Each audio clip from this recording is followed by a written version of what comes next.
ଦେଖନ୍ତୁ ସାଙ୍ଗମାନେ ମୁଁ କୋବିଟାକୁ ପୁରା ସୁନ୍ଦର ଭାବରେ କାଟି ଦେଇଛି ଏବଂ ଏଥିରେ ଗୋଟେ ତିଆରି କରିବି କୋବି ଚିଲି। ଦେଖନ୍ତୁ ସାଙ୍ଗମାନେ କୋବିଟାକୁ କାଟି ସାରିଲା ପରେ ମୁଁ ଏଥିରେ ଲଙ୍କାଗୁଣ୍ଡ, ହଳଦୀ ଗୁଣ୍ଡ ଓ ଗରମ ମସଲା ପକେଇ ଗୋଳେଇ ଦେବି। ୟା ପରେ ଆମେ ଆବଶ୍ୟକ ଅନୁସାରେ ଲୁଣ ପକେଇଦବା। ଆଉ ଲୁଣ ପକେଇ ସାରିଲା ପରେ ୟାକୁ ମୁଁ ଗୋଟେ ମାନେ ବିନା ତେଲ କମ୍ରେ ଗୋଟେ ମୁଁ ଚିଲି କୋବି ପ୍ରସ୍ତୁତ କରିବି। ଆଉ ଦେଖନ୍ତୁ ମୁଁ ଆପରେ ଆରାରୁଟ୍ ପାଉଡ଼ର ଗୋଳେଇ ଦେଲି। ଯଦି ଆପଣଙ୍କ ପାଖରେ ଆରାରୁଟ୍ ପାଉଡ଼ର ବି ନଥାଏ, ଯଦି ଚାଉଳ ଗୁଣ୍ଡ ପକେଇକି ୟାକୁ ଗୋଳେଇ ପାରିବେ। ଯେହେତୁ ମୋ ହାତ କଟି ଯାଇଛି, ମୁଁ ହାତରେ ନ ଗୋଳେଇ ବର୍ତ୍ତମାନ ଚାମଚରେ ଗୋଳଉଛି। ଆପଣ ୟାକୁ ହାତରେ ଭଲ ଭାବରେ ଗୋଳେଇ ପାରିବେ। ଦେଖନ୍ତୁ ପୁରା ସୁନ୍ଦର ଭାବରେ ମୁଁ ଗୋଳଉଛି। ଆଉ ଗୋଳେଇ ସାରିଲା ପରେ ଏବେ ମୁଁ କ'ଣ କରିବି ନା ତେଲ କଢ଼େଇରେ ପକେଇଦେଲି। ଆଉ କଢ଼େଇରେ ତେଲଟା ଟିକେ ଗରମ ହେଇସାରିଲା ପରେ ମୁଁ କୋବିଟାକୁ ପକେଇଦେଲି।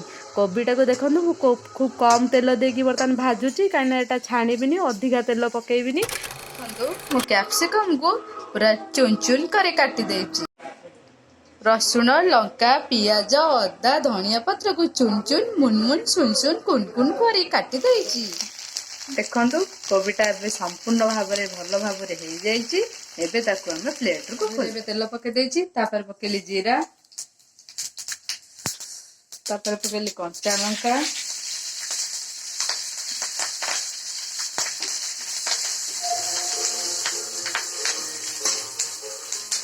ଏବେ ଟିକେ ହେଙ୍ଗୁ ପକେଇଦବା। ହେଙ୍ଗୁ ଯାହା ତରକାରୀର ଟେଷ୍ଟ ବଢ଼େଇଥାଏ ଏବଂ ଦେହକୁ ଭଲ ରଖିଥାଏ।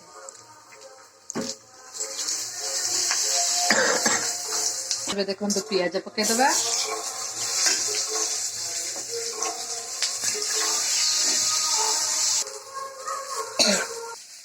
ଯେହେତୁ ପିଆଜଟା ବଡ଼ ବଡ଼ ପିସ୍ ଅଛି, ସେଥିପାଇଁ ମୁଁ ତା ସହିତ କ୍ୟାପ୍ସିକମ୍କୁ ମଧ୍ୟ ଭାଜିଦେବି।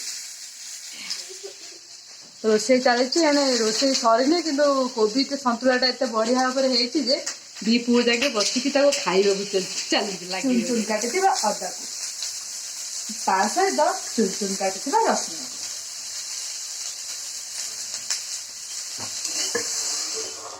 ଏବେ ଦେଖନ୍ତୁ କ୍ୟାପ୍ସିକମ୍ ହେଇଯାଇଛି। ତାପରେ ଆମେ କୋବିଟାକୁ ପକେଇଦବା। କୋବିଟାକୁ ପକେଇ ଏଇଭଳି ଭାବରେ ଭଲ ଭାବରେ ଆକୁ ଗୋଳେଇବା। ଟମାଟୋ ସସ୍ ଆବଶ୍ୟକ ଅନୁସାରେ ଆମେ ଟମାଟୋ ସସ୍ ପକେଇବା। ଅଧିକ ଯଦି ପକେଇବା ତାହେଲେ ଏଟା ଖଟା ହେଇଯିବ। ଆମେ ଟିକେ ଏବେ ସୋୟା ସସ୍ ଦେବା।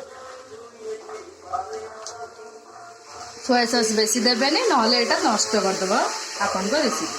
ସେଥିପାଇଁ ମୁଁ ଚିଲି ସସ୍ ଆଗରେ ଦେଲି। ଦେଖନ୍ତୁ ଲାଷ୍ଟ ମୁଁ ଦେବା ପାଇଁ ଯାଉଛି ଆ ଦେହରେ ଧନିଆ ପତ୍ର। କେହି କେହି ଧନିଆ ପତ୍ରକୁ ଭଲ ପାଆନ୍ତି, କେହି କେହି ମଧ୍ୟ ଭଲ ପାଆନ୍ତିନି, କିନ୍ତୁ ମୋ ଘରେ ସମସ୍ତେ ଭଲ ପାଆନ୍ତି, ସେଥିପାଇଁ ଆମେ ଧନିଆ ପତ୍ର ପକେଇଦେଲି। ଏବେ ଆକୁ ଠିକ୍ ଭାବରେ ଗୋଳେଇଦେବା ଏବଂ ପ୍ରସ୍ତୁତ ହେଇଗଲା ଆମର ବିନା କମ୍ ମସଲାରେ ଚିଲି କୋବି। ଆପଣ ଏମିତି ଥରେ ବନେଇ ଖାଆନ୍ତୁ ଆଉ ଏହାର ମଜା ନିଅନ୍ତୁ। ଦୟାକରି ମୋ ଚ୍ୟାନେଲକୁ ସବସ୍କ୍ରାଇବ୍ କରିଦିଅନ୍ତୁ। ଜୟ ଶ୍ରୀରାମ।